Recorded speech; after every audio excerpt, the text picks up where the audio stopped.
नमस्कार, स्वागत है आपका हमारे प्यारे से YouTube channel maths by Asif में। आज हम लोग बहुत ही important topic geometry and mensuration को डिस्कस करने वाले हैं।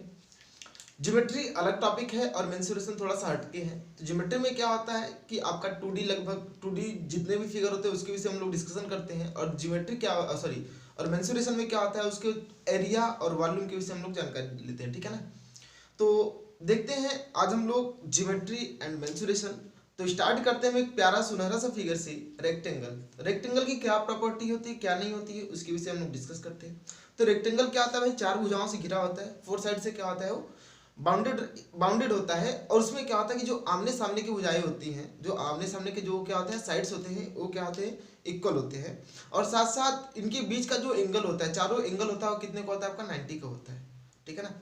देखते हैं यहाँ पर हम लोग कि जैसे कि ए एंगल कितने का होगा आपका 90, ए भी कितना आपका 90, यहाँ भी 90 और ए भी कितना आपका 90, और चारों का सम तो आपको 360 हुआ करेगा।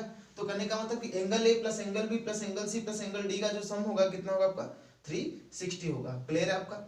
और क्या होगा, दूसरी बात कि ए सामने वाली भुजा ए साइड्स के इक्वल होते हैं और ए वाला साइड्स इस वाले साइड के क्या होता है, इक्वल होता है। तो लिखेंगे क्या कि ए बी, पहला पॉइंट डाल डाल के लिखेंगे इसमें जो आपका पहला पॉइंट होगा कि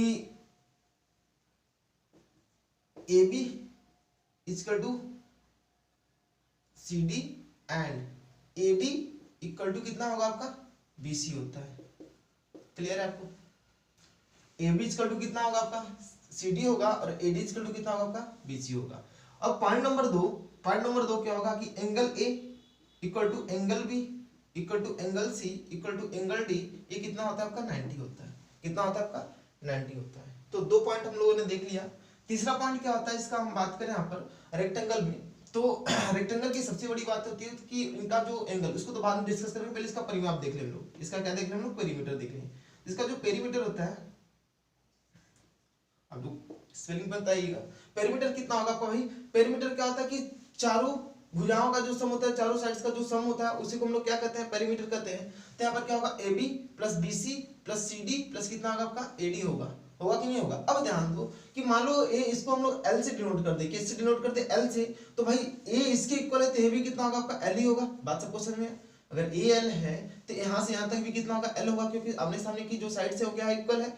अगर हम इसको बी से ब्रेथ, हम क्यों, ए बी है तो बी से आपका मान लीजिए ब्रेथ होता है, तो इसको अगर बी से डिनोट करें स्मॉल बी से, तो ए भी कितना होगा आपका बी होगा, है कि नहीं। तो अगर हम लोग पेरीमीटर की बात करते हैं तो कितना होगा आपका एल प्लस बी, क्या होगा आपका L plus B plus L plus कितना होगा आपका बी होगा, है कि नहीं। चारों साइड्स का क्या कर दो, सम कर दो, तो पेरीमीटर निकल जाएगा उसका। तो यहाँ पर 2l देख रहे हैं, आपका 2b दिख रहे हैं, तो यहाँ पर कितना होगा आपका 2l प्लस 2b, और 2 कॉमन हो जाएगा तो कितना होगा आपका l प्लस b। क्लियर आप लोगों को। कितना हो जाएगा 2l प्लस 2b, कितना हो जाएगा लोग 2 ब्रैकेट में कितना l प्लस b हो जाएगा, ठीक है ना। अब यहाँ पर तो हो गया। पॉइंट नंबर 4 पे आते हैं हम लोग, इसकी एरिया की बात करते हैं। Point number 4 area. अगर हम इसकी एरिया की बात करते हैं तो एरिया क्या होता है भाई कि जो जिससे वो क्या होता है जैसे यहाँ पर इसमें टाइल्स अगर लगाना हो, जैसे आपका ये कोई घर है एबीसीडी, आपका कोई रेक्टेंगुलर घर है, इसमें टाइल्स लगाना होता है, तो हम लोग वहां पर एरिया देखेंगे। जैसे कि एबीसीडी आपका कोई खेत है, अगर इस पर हम लोग को क्या लगाना है, तार, अगल बगल अगर तार को उससे घेरना होता है तो हम इसका पेरीमीटर निकालते हैं। भाई जब टाइल्स लगाना होता है या तो कुछ मैट बिछाना होता है तो हम उसका एरिया निकालते हैं। क्या निकालते हैं, एरिया निकालते हैं। लेकिन अगर हम उसके अगल बगल टाइल्स के, जैसे कि अगल बगल मान लीजिए खेत है, खेत के अगल बगल हमको क्या लगाना हो, तार लगाना हो, तो इसका हम लोग पेरीमीटर निकालते हैं, ठीक है ना। तो क्या निकालेंगे हम लोग पेरीमीटर। तो एरिया कब निकालेंगे, या तो टाइल्स लगाना हो या तो मैट बिछाना हो। तो क्या होगा भाई, इसका एरिया कितना होगा कि एरिया कितना होता है, लेंथ इंटू कितना होता है आपका ब्रेथ होता है। लेंथ इंटू कितना होता है आपका ब्रेथ, लंबाई गुणे कितना होता है आपका चौड़ाई होता है, ठीक है ना। तो लेंथ इंटू कितना हो जाएगा आपका ब्रेथ हो जाएगा, ठीक है। अब देखो, अब हम यदि इनके डायगोनल्स को मिलाए, बहुत ध्यान समझिएगा बात को, बहुत इंपॉर्टेंट बात यह बताने जा रहे हैं हम। इससे कई सारे प्रॉब्लम सॉल्व हो जाते हैं, कराएंगे अगर टाइम मिला तो। जैसे कि अगर इनके हम लोग डायगोनल्स को मिलाएं एक दूसरे से डायगोनल्स भी क्या मिलाएं, ये डायगोनल है आपका, ठीक है ना। तो होता क्या है कि ये जो एंगल होता है, इस एंगल की क्या होगा, इक्वल होगा, तो पक्का बात है। अल्फा इज इक्वल टू कितना होगा आपका, ये भी अल्फा होगा। लेकिन ये एंगल इसकी इक्वल नहीं होता है। अगर ये बीटा है तो ये क्या होगा आपका ए भी कितना होगा आपका बीटा होगा। तो अब इसमें ध्यान देने वाली क्या बात होती है कि रेक्टेंगल के केस में कि अगर उनको डायगोनल को अगर हम लोग क्या करें कि दूसरे डायगोनल मतलब दूसरे साइड वाले से डायगोनल्स मिलाएं, यहाँ पर देख रहे हैं आप लोग, इसको अगर इससे बी और डी को अगर मिलाएं तो जो यहाँ पर एंगल बाइसेक्ट होता है आपका, दोनों जो एंगल क्या होता है इसका 90 बाइसेक्ट होता है, ये अल्फा होता है तो ये मतलब अलग होता है, 90 माइनस अल्फा होगा, ये दोनों इक्वल नहीं होंगे। लेकिन अगर हम बात करें किसके केस में, अगर हम लोग स्क्वायर के केस में बात करें, या तो बहुत सारे हैं ऐसे बताएंगे आगे फिगर, स्क्वायर के केस में अगर बात करें हम तो ए साइड ए एंगल इस एंगल के क्या होगा आपका इक्वल होगा, ठीक है। तो यहाँ पर हम लोग एरिया देख चुके हैं और यहाँ पर एक चीज और नोट किया कि ये अल्फा है तो ये कितना होगा अल्फा, अगर ए बीटा है तो ये कितना होगा बीटा, क्योंकि ये दोनों लाइन हमारे कैसे हैं पैरेलल है, क्या है पैरेलल है। जैसे कोई दो पैरेलल लाइन होता है, कोई लाइन अगर उसको कट करता है, मान लो एक कट ही तो किया उसका, अगर ए अल्फा होता है तो ए भी कितना आपका अल्फा, अगर ए बीटा है तो ए भी कितना होगा आपका बीटा होता है कि नहीं होता है। तो सेम केस में यहाँ पर होगा, अगर ए अल्फा तो ए अल्फा, अगर ए बीटा तो ए बीटा होगा, ठीक है। तो आगे देखते हैं हम लोग इसकी विकर्ण को देखिए, विकर्ण कितना होता है, इसका डायगोनल क्या होता है, विकर्ण का मतलब डायगोनल क्या होता है। इसका यहाँ पर हम लोग 5 देख रहे हैं, 5 क्या आपका डायगोनल, डायगोनल की बात करते हैं। अच्छा ए एल है, ए बी है, यहाँ पर 90 बता रहा है, तो हम लोग यहाँ पर पाइथागोरस थ्योरम लगा सकते हैं, पाइथागोरस थ्योरम लगा सकते हैं कि नहीं लगा सकते हैं। अगर ए एल है, ए कितना आपका एल है, ए बी है, तो इसको निकाल सकते हैं कि नहीं निकाल सकते हैं। ए कितना होगा अंडर में एल स्क्वायर प्लस कितना होगा आपका बी स्क्वायर होगा, तो डायगोनल कितना हो गया अंडर में कितना हो गया आपका एल स्क्वायर प्लस कितना हो गया बी स्क्वायर हो गया। सही है, समझ में आ रहा है आप लोगों को, कितना होगा L square plus B square होगा। तो चलिए यहाँ तक 5 पॉइंट तक इस पर नोट कर लीजिए आप लोग, उसके बाद बहुत सारे पॉइंट होते हैं लेकिन बाद में इसको हम लोग डिस्कस करेंगे। और एक बहुत बेसिक सी बात और बता दें कि जो आपका ओ ए बी होता है, ओ ए बी, इसके डायगोनल को भी मिला दें। यहाँ पर मैं फिगर थोड़ा सा बड़ा बना रहा हूँ, आप लोग देखिएगा, ये तो पता ही हो गया कितना होता है अंडर में L square plus B square. अगर इस वाले डायगोनल को भी अगर हम लोग मिलाते हैं तो मान लीजिए पॉइंट ओ पर क्या करता है, इसको कट करता है, कितने पर कट करता है, कट करता है ओ पर कट करता है। तो जो एरिया होगा किस किस का, कि ओ ए बी का, ओ बी सी का, फिर ओ सी डी का और ओ ए डी का, वो चारों क्या होते हैं इक्वल होते हैं। इस पॉइंट को भी नोट कर लिया जाए। नोट में क्या होगा, नोट में बहुत इंपॉर्टेंट पॉइंट है कि जो एरिया है किसका भाई, एरिया ऑफ अ ट्रायंगल, किसका, कौन कौन सा triangle, O A B, O A B equal to कितना होगा आपका area of a triangle, area of a triangle कौन कौन सा हमारा ओ बी सी, ओ बी सी, ये कितने का इक्वल होगा एरिया, मतलब सब इक्वल होंगे एक दूसरे के, ये कितने इक्वल होगा area of a triangle, area of a triangle O C D, O C D, और ये कितने का इक्वल होगा एरिया ऑफ अ ट्रायंगल कौन सा आपका ओ ए डी के इक्वल होगा, ओ ए डी के क्या होगा इक्वल होगा। नोट कर लीजिए यहाँ पर, ठीक है। तो अभी हम लोगों ने रेक्टेंगल देखा, रेक्टेंगल की क्या प्रॉपर्टी उसके विषय में यहाँ पर डिस्कस किया। रेक्टेंगल में क्या होता है कि आमने सामने के जो साइड्स होते हैं वो क्या होते हैं इक्वल होते हैं। यहाँ पर अगर ए बी है तो ए बी, अगर ए एल है तो ए बी एल। पेरीमीटर कितना होगा भाई, चारों को जोड़ दो तो कितना होगा 2l प्लस बी, इसका एरिया कितना होता है l इंटू कितना होता है b, तो l इंटू कितना हो गया b। अगर हम डायगोनल की बात करें तो 90 बना रहे तो सामने वाला क्या होगा आपका हाइपोटेन्यूज होगा, तो यहाँ पर अंडर रूट में l स्क्वायर प्लस कितना होगा आपका b स्क्वायर होगा, ठीक है। चलिए यहाँ तक नोट कर चुके। अब हम लोग आते हैं स्क्वायर पे, किस पर आएंगे अभी, स्क्वायर पे। बहुत सारे भी हैं रूल्स इसमें बताने को, लेकिन नहीं, बस अब आगे कौन सा हमारा मतलब कौन सा टॉपिक चलेगा, स्क्वायर। चलिए क्लियर कर दे रहे हैं, आप लोग आराम से नोट कर लीजिएगा।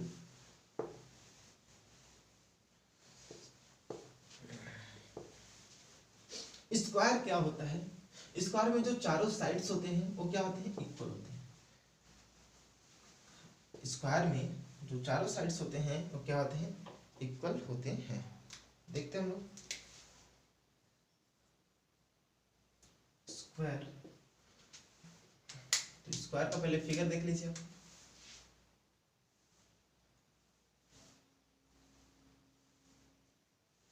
ए B C D, A B C D चार साइड्स गिवन है, तो ए बी है, बी सी है, सी डी है, डी ए है, ठीक है ना। तो यहाँ पर क्या होता है चारों साइड्स क्या होते हैं एक दूसरे की इक्वल होते हैं, और चारों एंगल भी कितने होते हैं इक्वल होते हैं, वो भी कितने इक्वल का होता है आपका 90 के इक्वल होता है, ठीक है ना। तो यहाँ पर देखिए आप लोग क्या लिखेंगे भाई यहाँ पर कि एंगल ए, पहला पहला पॉइंट क्या होगा आपका कि angle A equal to angle B equal to angle C equal to angle D कितना होगा आपका 90। चारों साइड्स कितने को होते हैं पहले भाई 90 का। अब चारों का सम, अगर चारों चारों 90 है तो चारों का सम कितना होगा ये भी लिख लेते हैं कि एंगल ए plus angle B plus angle सी प्लस एंगल डी ये कितना होगा आपका 360 होगा। और 9 चौके 36, 9 4 36, एक जीरो चिपका दो आगे, ठीक है ना। अब साइड्स की बात करते हैं तो अगर एक साइड अगर हम लोग ए लेते हैं, क्या लेते हैं ए लेते हैं, ए साइड मान लीजिए ए है तो भी कितना होगा आपका ए भी ए होगा, ए भी कितना होगा ए होगा, ए भी कितना होगा आपका ए होगा। तो भाई चारों साइड्स अगर ए हैं तो अगर हम बात करें यहाँ पर ध्यान दो कि साइड्स की बात करते हैं तो ऑल साइड आर इक्वल, यहाँ पर लिखेंगे all sides are equal equal to a, ठीक है ना। कितना आपका एक ही इक्वल होता है, चारों साइड्स इक्वल होते हैं। जब चारों साइड्स इक्वल होंगे तो इसका पेरीमीटर कितना होगा,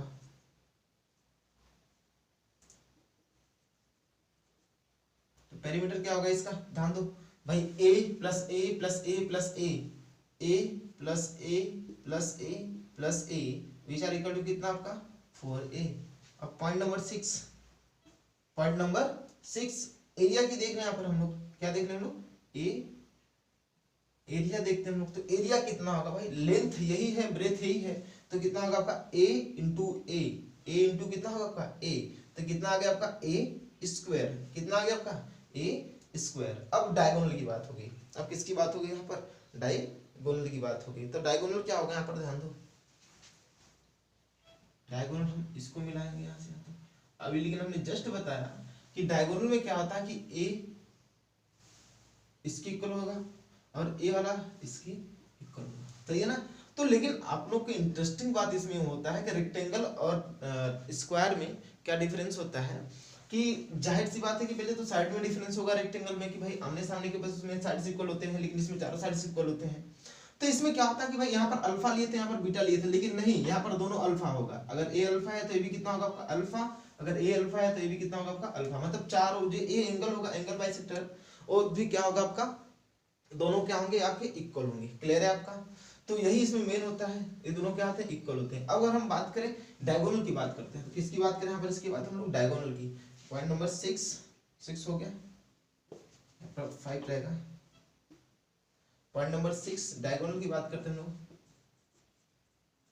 डायगोनल क्या होगा इसका कि अगर ए है 90 है तो सामने वाला कितना होगा आपका अंडर रूट में, कितना होगा आपका अंडर रूट में ए स्क्वायर प्लस ए स्क्वायर होगा कि नहीं होगा, कितना होगा आपका ए स्क्वायर प्लस ए स्क्वायर वो भी अंडर रूट में। तो ए स्क्वायर बाहर आएगा तो अंडर रूट में बाहर आएगा तो ए ओनली आएगा, क्योंकि रूट से बाहर ए आता है तो 1 + 1 कितना आएगा 2, तो कितना आएगा √2a, ठीक है √2a यूनिट होता है आपका। और आपका एरिया तो जानते हो आपका यूनिट स्क्वायर होगा, यूनिट स्क्वायर होगा, ठीक है। तो आप लोगों ने देखा कि स्क्वायर में क्या क्या कैसी कैसी प्रॉपर्टी होती है। पहली प्रॉपर्टी होती है कि चारों साइड्स कितने होते हैं भाई इक्वल होते हैं।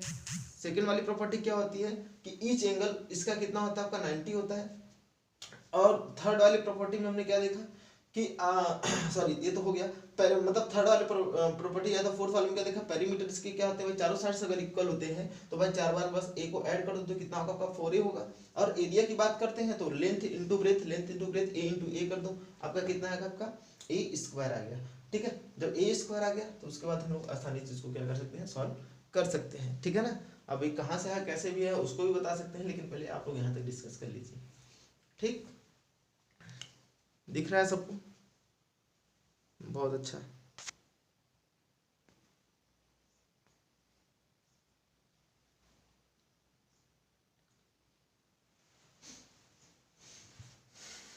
अब हम लोग डिस्कस करेंगे जैसे कि आपका ये तो हो गया स्क्वायर, तो हो गया स्क्वायर के बाद क्या बचा आपका पैरेललोग्राम, ठीक है। क्लियर कर दे इसको, चलिए देख लीजिएगा आप लोग आराम से, वीडियो को रोक कर भी देख सकते हैं, वीडियो को पूरा देखिए आप लोग, एक एक पॉइंट बताया जा रहा है।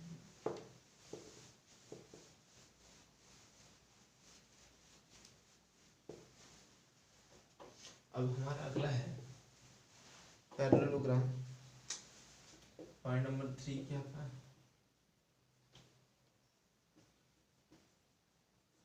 आप लोग स्पेलिंग भी मत आइएगा, स्पेलिंग आप लोग अपने से लिख लीजिएगा, स्पेलिंग मिस्टेक भी हो सकता है, ठीक है। तो पैरेललोग्राम क्या होता है पहले इसके विषय में हम लोग यहाँ पर डिस्कस कर लें, ठीक है ना। तो अब बता रहे हैं उसको देखिए थोड़ा सा।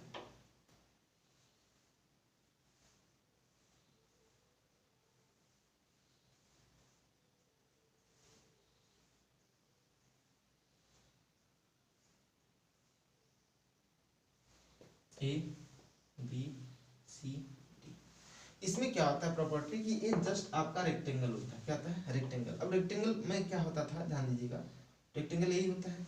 तो मान लीजिए कि अगर हम इसको हल्का सा इधर से इस कोने से हल्का सा पुश करेंगे तो जो साइड्स होगा, जो ए वाला साइड्स होगा ये यहाँ पर चला आएगा, है कि नहीं। जो ए वाला साइड्स होगा यहाँ पे चला आएगा और जो इधर वाला साइड होगा इधर घसक के आएगा। अब इसको हम लोग क्या करेंगे, इसको मिला देंगे, क्या करेंगे मिला देंगे, तो देख रहे हैं हमारा शेप कैसा हो रहा है आपका रेक्टेंगल की साइड से हो रहा है कि नहीं। तो इसमें क्या प्रॉपर्टी होती है कि जिसमें भी आमने सामने के जो साइड्स होते हैं क्या होते हैं इक्वल होते हैं। कहने का मतलब इसमें अगर हम इसको भी L लेते हैं तो ए भी कितना होगा आपका L होगा, ठीक है। अगर ए L है, अगर ए L है यहाँ से यहाँ तक तो ए भी कितना होगा आपका L ही होगा। अगर ए बी है यहाँ से यहाँ तक तो ए भी कितना होगा आपका बी होगा। और एंगल इस ए वाला एंगल इस वाले एंगल की इक्वल होता है और ए वाला एंगल इस वाले एंगल की क्या होता है इक्वल होता है, ठीक है ना। तो चलिए स्टार्ट करते हैं हम लोग। तो इसको हम लोग हिंदी में समांतर चतुर्भुज के भी नाम से जानते हैं, समांतर चतुर्भुज के भी नाम से जानते हैं। तो पहला इसमें प्रॉपर्टी क्या लिखते हैं कि जो होता है ए बी वो सी डी की क्या होता है पैरेलल होता है। पहली वाली पैरेललोग्राम है तो पहली वाली जो प्रॉपर्टी होगी इसकी ध्यान दीजिएगा, इसकी जो पहली प्रॉपर्टी होगी वो क्या होगा कि ए बी क्या होगा आपका ए बी वह सी डी के क्या होगा सी डी के पैरेलल होगा। एंड आपका जो ए डी होगा ए डी होगा एक किसके पैरेलल होगा बी सी के पैरेलल होगा, ए डी बी सी की क्या होगा पैरेलल होगा, पहली वाली प्रॉपर्टी होगी। और इसमें क्या होगा सेकेंड वाली प्रॉपर्टी हम लोग देखते हैं। दूसरी प्रॉपर्टी क्या होती है कि जो ए बी होता है वो सी डी के इक्वल होता है, जो ए बी होगा वो सी डी के क्या होगा इक्वल होगा। एंड आपका जो ए डी होता है वो कितने का होता है बी सी के इक्वल होता है। मैंने क्या कहा पैरेललोग्राम होता है तो भाई ए साइड के इक्वल था, सॉरी रेक्टेंगल होता है तो ए साइड के इक्वल था, ए साइड के इक्वल था, तो बस वही प्रॉपर्टी है। मैंने कहा बस हल्का सा पुश किया, ठीक है ना। अब अगला देखते हैं पॉइंट नंबर 3। मैंने क्या बताया कि ए वाला एंगल इस वाले एंगल के इक्वल होगा और ए वाला एंगल इस वाले एंगल के क्या होगा इक्वल होगा। कहने का मतलब एंगल ए इक्वल टू कितना होगा angle C and angle D equal to कितना हो गया आपका angle B. Angle D equal to कितना हो गया आपका एंगल बी हो गया, ठीक है। एंगल डी इक्वल टू कितना एंगल बी और चारों का सम भाई 180 होगा, इसका भी 180, चारों का सम कितना होगा यहाँ पर 180 होगा। तो या एक तरीका और भी हो सकता है 180 होगा। और या तो हम लोग कर सकते हैं कि जो एडजेसेंट साइड्स के जो एंगल होते हैं जैसे इसका और इसका angle B plus angle C का भी जो सम होगा वो भी कितना होगा आपका 180 होगा। पॉइंट नंबर 4 बहुत इंपॉर्टेंट है आपका, ये इंपॉर्टेंट है पॉइंट, ध्यान दीजिएगा कि angle B plus angle C का जो सम होता है वो भी कितना होता है आपका 180 होता है। कितना होता है आपका 180 ही होता है। And angle A plus angle D भी लिख सकते हैं हम लोग, angle A plus angle D, angle A plus angle d का जो सम होगा वो भी कितना होगा आपका 180 होगा। या तो एंगल सी और एंगल डी कुछ भी लिख सकते हैं, एंगल सी प्लस एंगल डी जो एडजेसेंट साइड्स मतलब एडजेसेंट साइड नहीं एडजेसेंट जो एंगल होंगे उनका जो सम होगा वो आपका 180 होगा। मतलब जो लगातार जो क्रमशः जो होंगे आपकी कि जैसे ये ए 180 ए 180 ए कितना 180 और इसको भी करेंगे तो कितना होगा आपका 180। तो बचा कौन सा भाई एंगल ए एंगल डी हो गया आपका, एंगल बी एंगल सी आपका बाकी है और बी सी भी हो गया। और एंगल ए और एंगल बी, एंगल ए प्लस एंगल बी भी कितना होगा आपका 180 होगा, ठीक है। तो देख रहे हैं हम लोग कितने आसानी से इसको सॉल्व किए हैं। सॉल्व क्या किए हैं फाइंड आउट किए हैं कि इसका सम और इसका सम भी कितना होगा 180, इसका सम भी कितना 180, इसका सम और इसका सम भी कितना 180 और यहाँ पर इसका सम और इसका सम भी कितना आपका 180 होगा। क्लियर है। अब हम लोग आगे चलते हैं। अब भाई इसकी एरिया की बात होगी, इसकी बात होगी एरिया की बात होगी। तो एरिया कैसे निकालेंगे भाई आराम से, एरिया देखते हैं पॉइंट नंबर 5। तो इसमें थोड़ा सा फिगर में हमको मॉडिफाई करना होगा, तो देखते हैं। यहाँ से एक परपेंडिकुलर लाइन ड्रा करो, एक लाइन ड्रा करिए, ठीक है। एक लाइन आपका क्या है मान लीजिए H1 है, कितना आपका H1 है। ए लाइन हमारा कितना आपका एल है, तो इसका जो एरिया होगा कितना होगा, area point number 5, point number क्या आपका 5, एरिया ऑफ पैरेललोग्राम कितना होगा आपका, ध्यान दो कि 1/2 H1 into L, H1 into कितना आपका L होगा। ये आपका L कोई भी लेंथ ले लो और इंटू कितना ले लो आपका H1, ये इसका क्या होगा, एरिया होगा, क्या होगा, एरिया होगा, ठीक है। H1 इंटू कितना होगा आपका L होगा, ठीक। चलिए आप लोगों ने पैरेललोग्राम देखा, और इसकी भी प्रॉपर्टी यही होती है कि अगर इनकी एंगल को क्या किया जाए, डायगोनल्स को अगर इनकी मिलाया जाए, इनकी डायगोनल्स को क्या किया जाए, मिलाया जाए, तो ये एंगल अल्फा है तो ये भी कितना होगा अल्फा, क्योंकि ये दोनों एक दूसरे के पैरेलल है। अगर ए बीटा है तो ये भी कितना होगा, बीटा होगा। ए लेकिन ए वाला एंगल इस वाले एंगल के इक्वल नहीं होगा अगर बाइसेक्ट करते हैं तो। इस वाला alpha not equal to beta, यहाँ पर लिख दो alpha not equal to beta, ठीक है। अल्फा आपका बीटा के इक्वल नहीं होगा। तो यहाँ तक ले हम लोगों ने देखा कि कैसे फाइंड आउट होता है।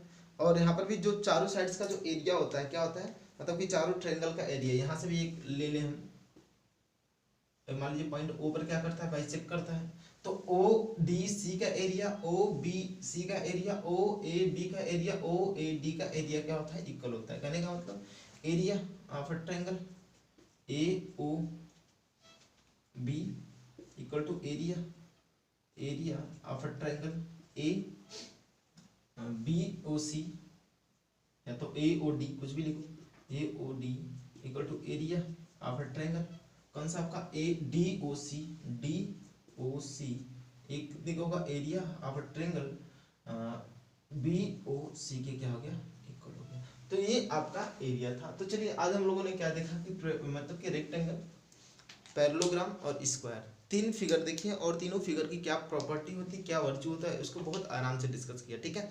अगर कोई भी प्रॉब्लम होता है तो आप लोग जरूर कमेंट करिए, पहले आप लोग इसको पूरा देखिए, ठीक है।